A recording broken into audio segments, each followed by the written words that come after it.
ವಲಸೆ ಬಂದಿರೋ ಸಣ್ಣ ಮಗುಗೆ ನಮ್ಗೆ ಆತಂಕ ಆಗ್ತಾ ಇದೆ. ನಾವು ಮೈಸೂರು ನಾಗರಿಕರು ಎಲ್ಲಿ ತಲುಪಿದ್ದೀವಿ ಅಂತ. ಆಡಳಿತ ವ್ಯವಸ್ಥೆ ಅನ್ನೋದಕ್ಕಿಂತ ಕಾನೂನು ಸುವ್ಯವಸ್ಥೆ.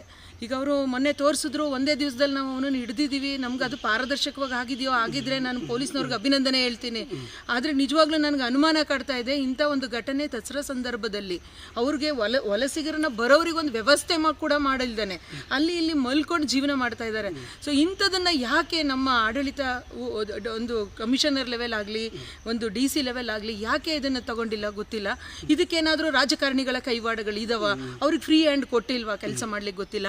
ನಾವು ಹೇಳ್ತೀವಿ, ಮಹಿಳೆಯಾಗಿ ನಾನು ಹೇಳ್ತಾ ಇದ್ದೀನಿ, ಮೈಸೂರಿನ ನಾಗರಿಕ ಮಹಿಳೆಯಾಗಿ ಹೇಳ್ತಾ ಇದ್ದೀನಿ, ಇಬ್ಬರು ಮೈಸೂರಿನಲ್ಲಿ ಕಮಿಷನರ್ ಇದ್ದಾರೆ, DCPನೂ ಇದ್ದಾರೆ, ಪೊಲೀಸ್ ಕಮಿಷನರು ಇದ್ದಾರೆ. ಇಬ್ಬರು ತುಂಬ ಅದ್ಭುತವಾದ ಸ್ಟ್ರಾಂಗ್ ಲೇಡೀಸೇ.